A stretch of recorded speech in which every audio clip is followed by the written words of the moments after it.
Welcome to the Woodpreneur podcast, the best podcast for the business and marketing side of the sawmill, lumber, and wood industry. What's a woodpreneur?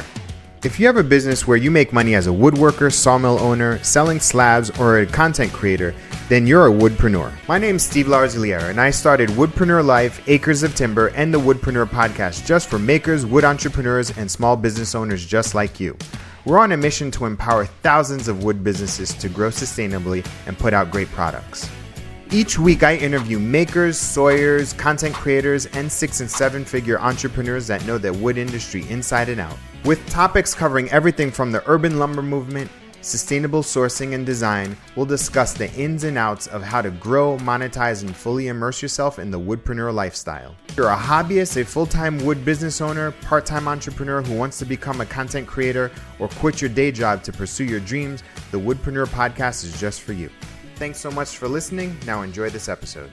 Hey, welcome to a brand new episode of the Woodpreneur podcast. This is your host, Steve Larosiliere. Today's guest is Carter from 1BENMU Millworks. How you doing, Carter? I'm good. How are you, Steve? I'm well, thanks. I'm excited to talk to you. Can you tell everybody about 1BENMU Millworks? How'd you get started? Sure, yeah. So it actually started about 6 years ago. I was doing some custom furniture for my garage, and at that time I was building live edge tables. And my friends came over, saw those beautiful tables, and asked me to do for them.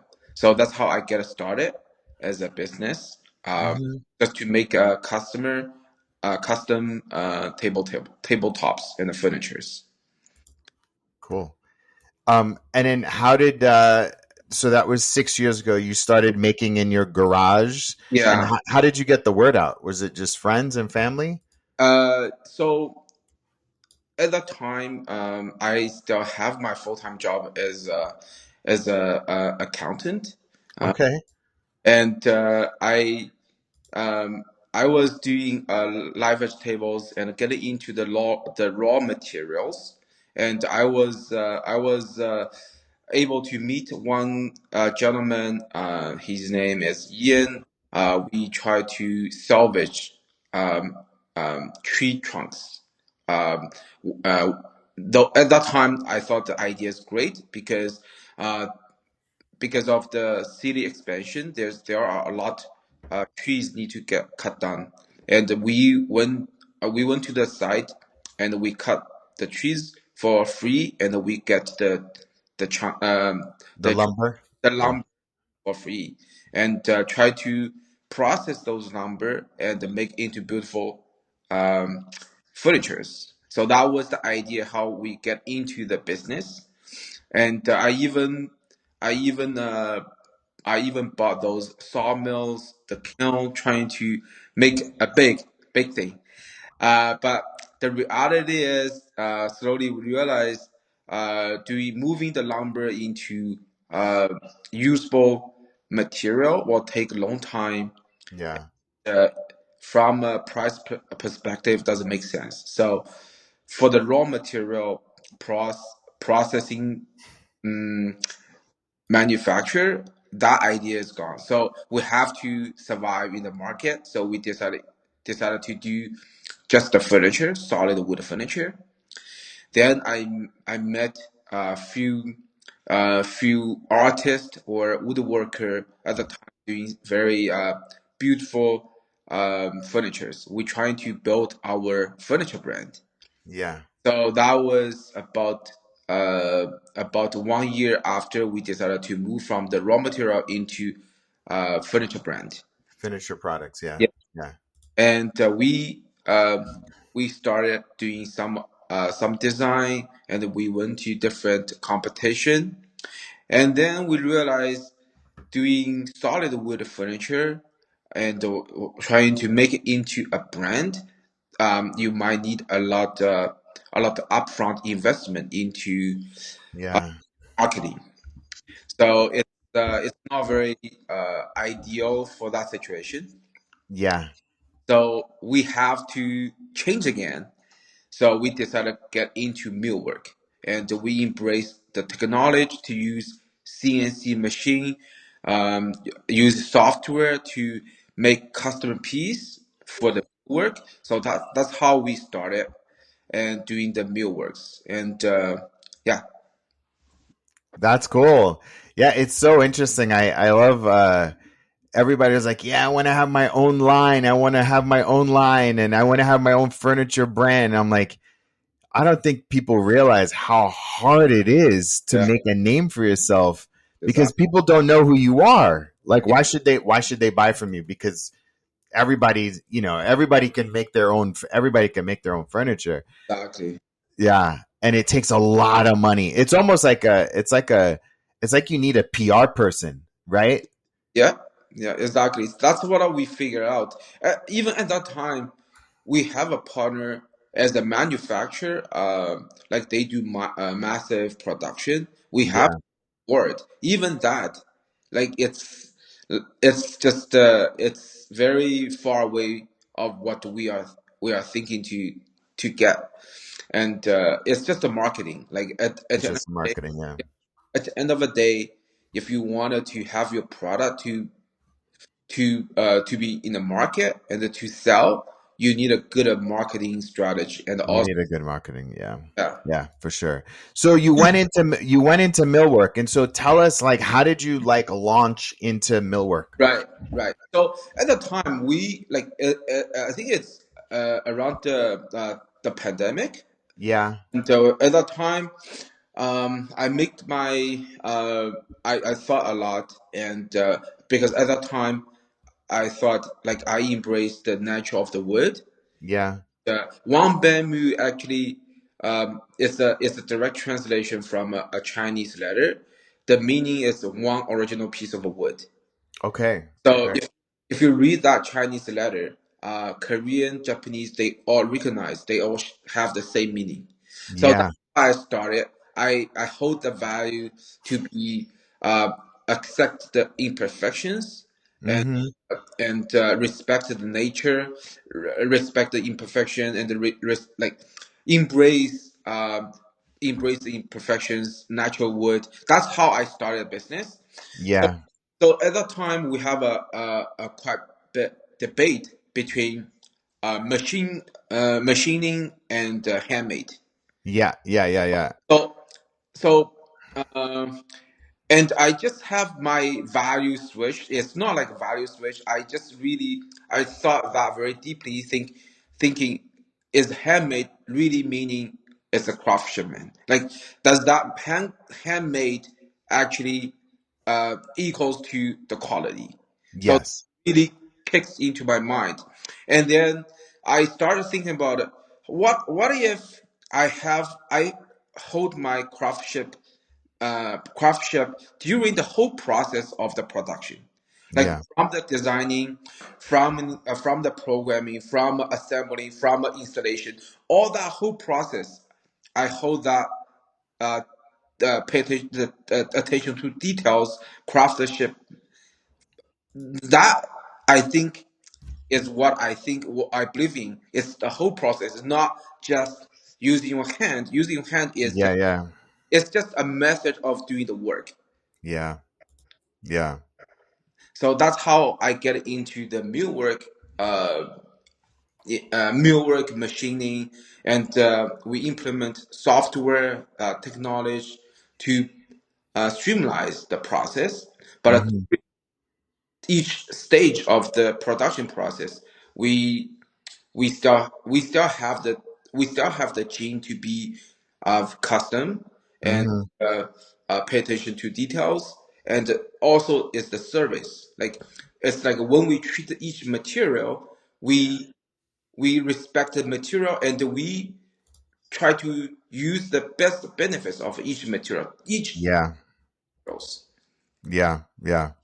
Yeah, and when you look at what I call it like the purists, right? The people that are like, oh, handcrafted, blah blah blah, right?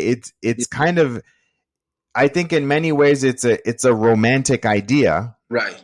and in the long run, who does it actually serve? I feel like it serves the craftsman more than it serves the customer because the customer will end up paying way more, Exactly.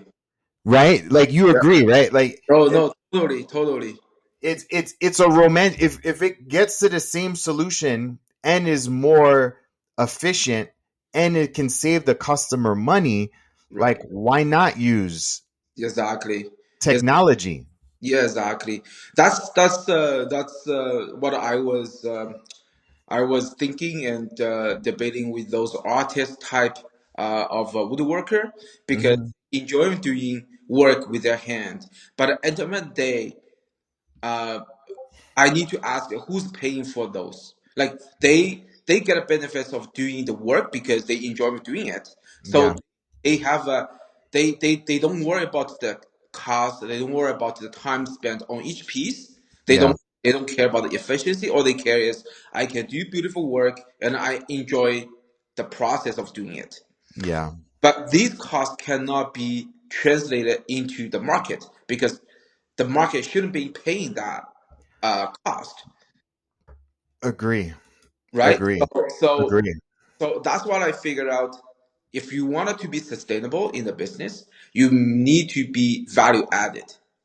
Hmm.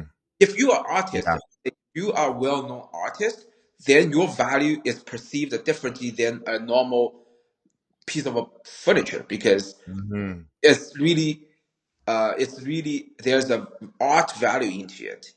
So, Yes. but that's it's art. And But that's a different thing. That's a it, different thing. it's a different, exactly different, Yeah, yeah, yeah, yeah, yeah.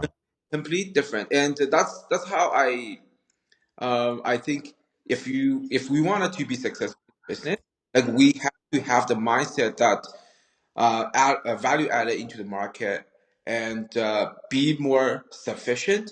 Uh, Hmm. Meaning, you gonna use the best way of doing the product. So you always need to think ahead. How can we improve ourselves? How to streamline the process? How to make the design smarter to avoid those difficulties in installation, Yeah, yeah, right? yeah, yeah. So yeah, And it's more precise.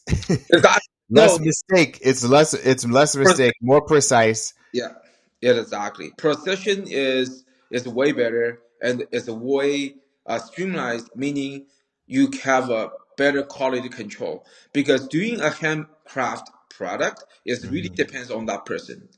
Yeah, They start from doing processing lumber into a finished product. yeah, yeah, So, so it's depend on that person for the day. If they are very if they are happy, they might do better. If they are a bit unhappy, then they might So the quality cannot be uh, stabilized. yes, yeah, yeah. You lack consistency, Yes. basically. Yeah, yeah, yeah, yeah. Yeah. So you mentioned a CNC. What do you have? So we have the machine is it's a used machine, so that's another philosophy of doing the business from my end is I always use the machine to learn, and Hmm. as we grow, we slowly upgrade the machineries. Yeah, Because my background is in accounting, I know how cost it's the cost cash flow is important for a business. So yeah, we have a fairly good machine, but it's not very high end because we're not there yet. But we are yeah. growing with that. What brand do you have? We use a CanCam. The C2. It's a CanCam. It's a Canadian brand, Yeah, but yeah, they do good quality of CNC machineries.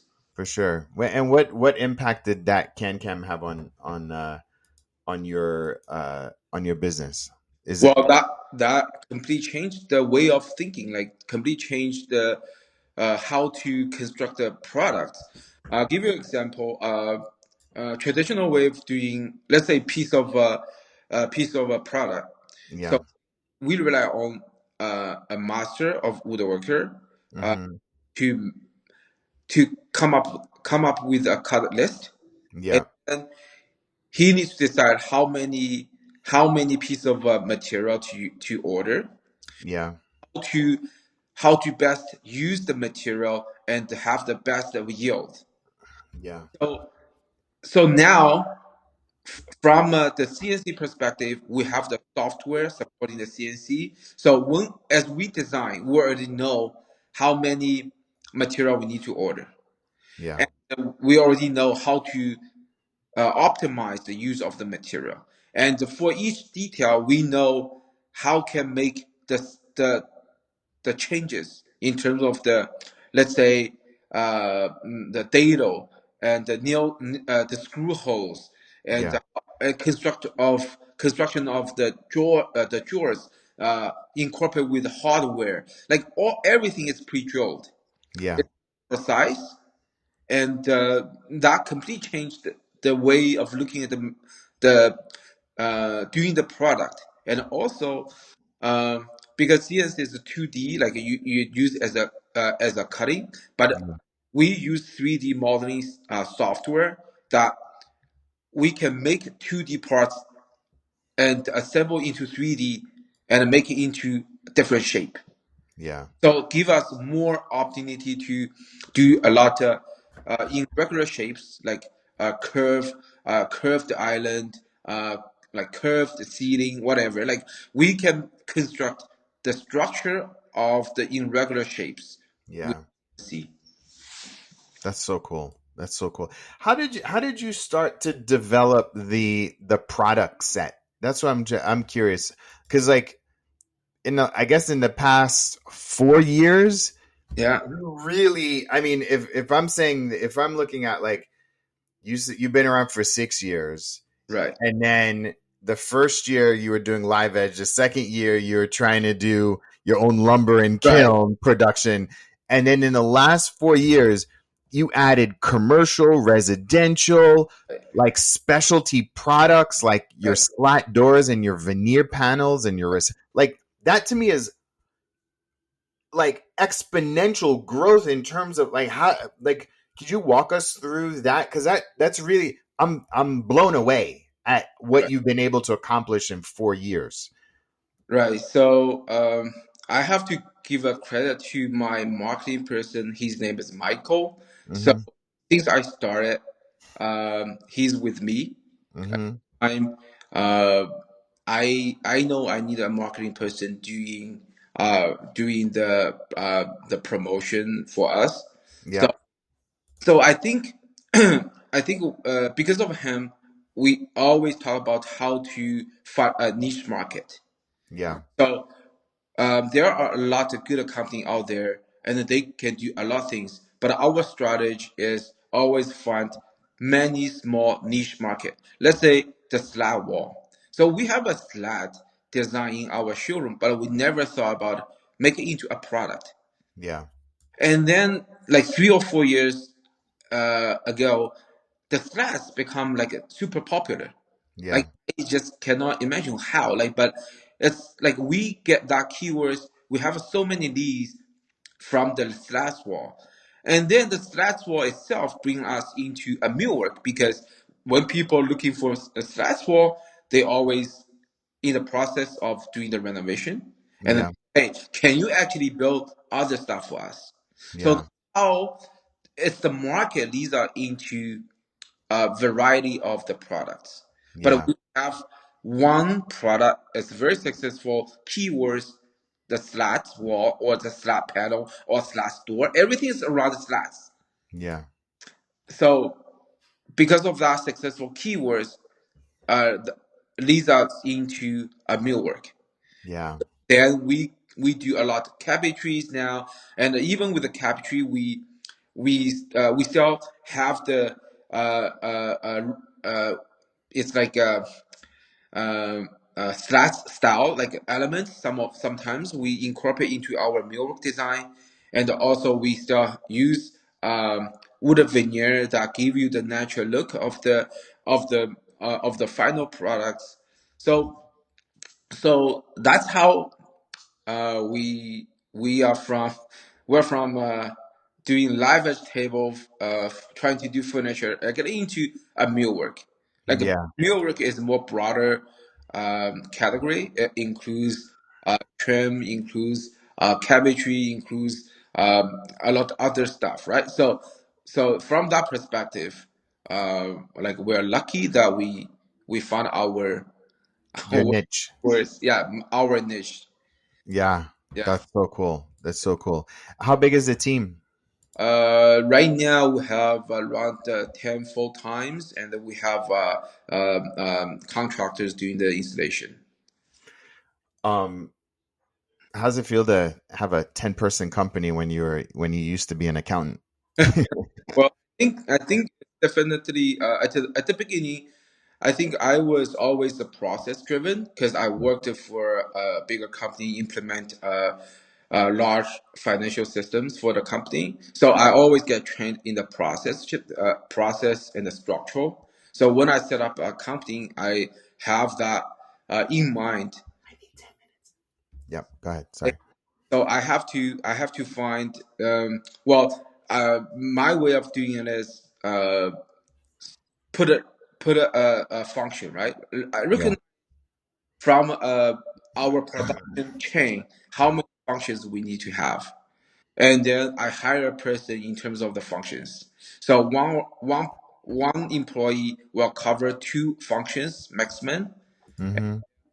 Each stage is like a process. Like you have a we have a designer, and then we have a customer support, and we have a procurement, and then we have a production, we have a assembling. So once we identify the functions for each production line, then we can recognize how to manage the people better and find the best suitable people for that position. Cool. Very cool. Um, so what's going on this year? What are you working? What's the big thing this year? Well, so our main focus is commercial works, and also we do contracting work now. So we do project management, which is very cool. We have a 2 to 3 project going on. It's a full house renovation, and uh, we have a commercial project. So now, as we grow, we get into more management, like a project management, as well, doing to be responsible for the entire project, because we see a big benefits for us to be a project management, because we have dedicated manufacturers support each project. So if you wanted to have a good millwork finishing for your interior, you need a company like us to support the whole project, even start from the framing. Mm-hmm. Because give you an example, we finished one commercial project. It's a spa and a wellness center. Has very Zen style design. We designed it for them, and from from from the design to finish, we only take a month. Like we did all the arches, niches, and the millwork for that site. And our way doing work is might be different from other company. Like we have a team doing the framing, and we incorporate with them so closely. Some of the niche we prefab in the shop, and Mm-hmm. when they are on site, just assemble. That saves them tons of time, and the quality is unbeatable by traditional way of doing using drywall. Got you. And Got you. and, uh, and also, we don't need to wait for the drywall to set. Then we measure to make our meal work. Now, if we are doing the entire project, we have a template layout on the ground at the day one. Everybody knows what's the finish edge and how much need to build for the cabinetry. So we kind of doing the process at the same time. So when the drywall framing is done, our millwork is done, can be installed. So that's how we save so much time for the project. And I feel doing that is really I really enjoy doing these kind of work, because requires critical thinking, and Yeah. also requires think of thinking out of a box, because there are so many good trade, they always follow their traditional way doing work, but myself is not in the field for that long time, so I am able to think out of a box and trying Yeah, to because yeah, you approach it for, as an outsider. exactly. Yeah, yeah. Yeah. Two more things. One is tell me about Muchi Design. Right. So yeah, multi design. It's like we once we grow, we realize we need our interior design, and then we try to push Muchi as more commercial space design, because our main focus will be in commercial. So that's why we established our branch brand, Muchi Design, as Mm-hmm. like treated as our design department. But our Mm-hmm. main focus will be commercial space design, and that is what we want it to be in the next 3 to 5 years. Yeah. Yeah, Okay. And then so all of these partners on it, are these like subsidiaries of your business? yeah. That's so cool. And micro cement, what's that? Micro cement, it's a finishing product. Uh, Mm-hmm. Very popular in Europe, in Asia, and slowly picking up by the North America markets. So what's cool about the micro cement is, first of all, it's they give you the seamless finishing for your space, uh, Mm-hmm. especially for washroom. Micro cement is waterproofing, because you have we apply sealer on top of it, so we can apply directly on the substrate. When you do the washroom, once you put a membrane, then we can use micro cement to do the finish. Mm-hmm. And also, like for refinishing the washroom, people don't want to take out the towel. We can apply micro cement directly on the tiles, Got you. and give you the seamless looking. And a lot of a project we did is for, let's say, for washroom, you can build a half wall, incorporate with your vanity, like, or build up with a structure finished with micro cement. Gotcha. How'd you discover it? Well, it's just a like, because I like explore, I like explore different materials, and Yeah. these ideas came from my wife. My wife one day look at very stylish design, and then there's a very thin looking and seamless, and feel very calm, cozy, like that vibe. And then we try to find out, oh, what they use for finishing, and then and then we find it's micro cement, and then we get into micro cement. At that time, I was trying to find a supplier in Canada, and at that time doesn't have a lot. So luckily, I found one supplier. He's doing micro cement in Europe for 20 years. He came to Canada. He's from a German. So that's how we started doing the micro cement. And I use micro cement as a finishing. A lot of time for the millwork, you need a seamless finishing.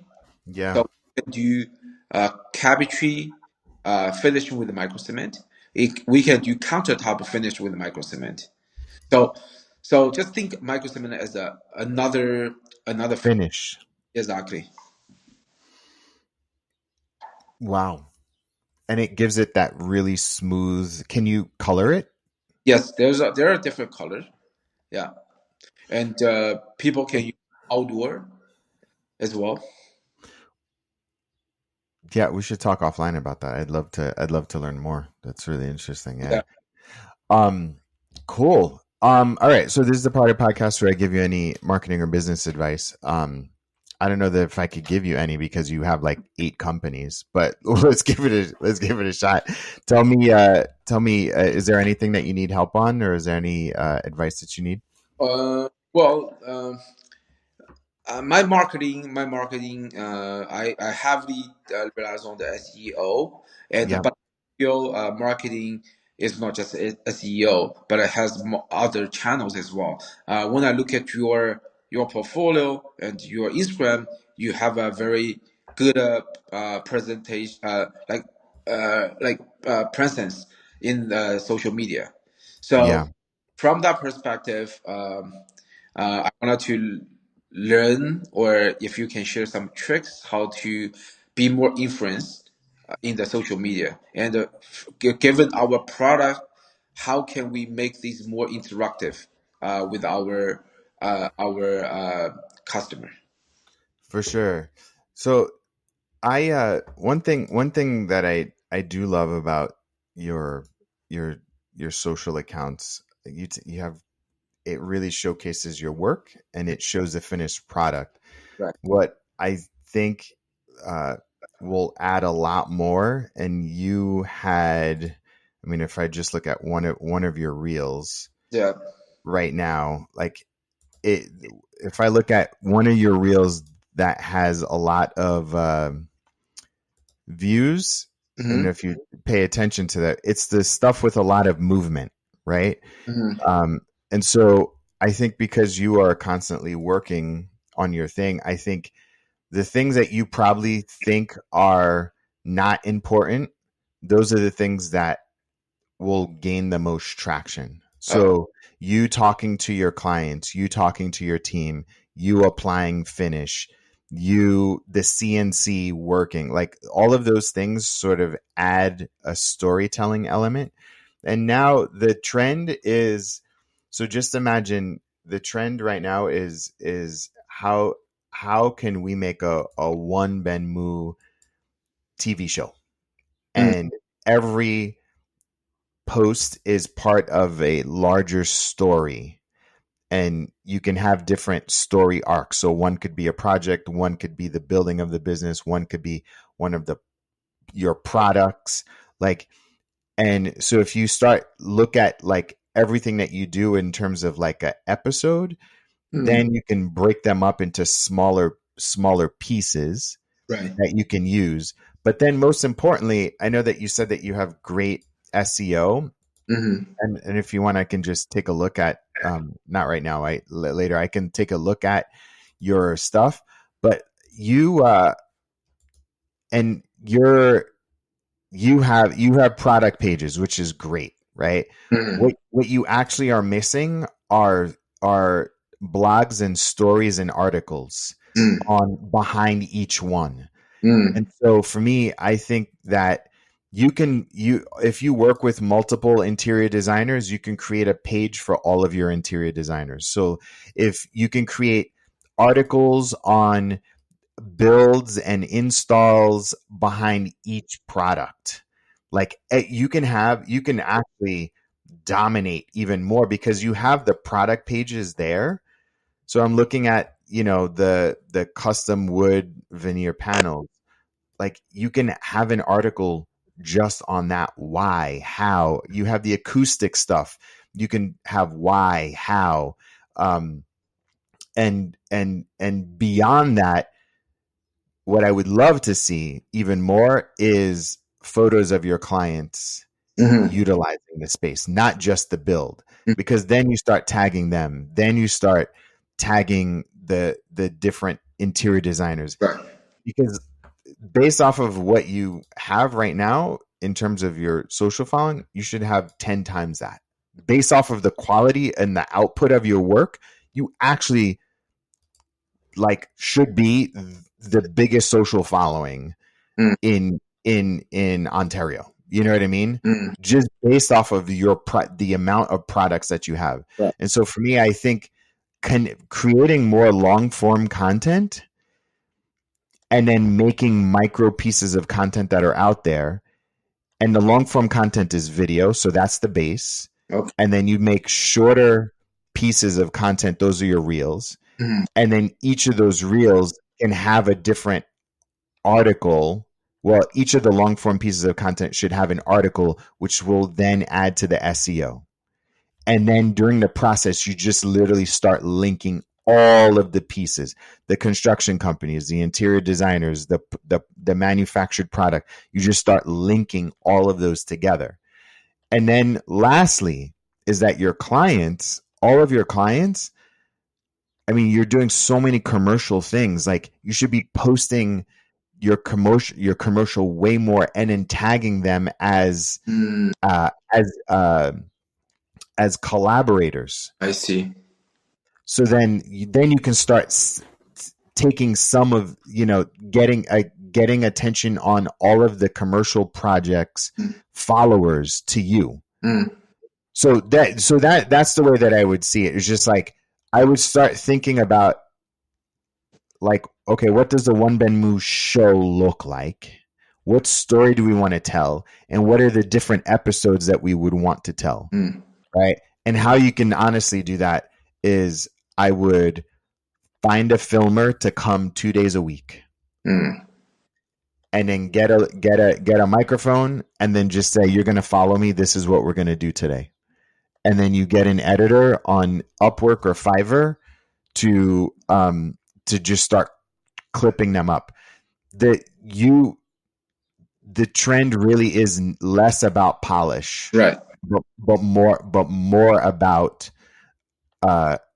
storytelling in a raw form, because people want to get to know you. Oh, Does that make sense? that makes sense. Yeah.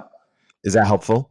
Yeah, it's really helpful, and I just figured out. I have the same feeling, but I don't know how to make that happen because Yeah, when we finish product, I just want to showcase our product, but doesn't have a lot of interaction. Like I want yeah, to be more.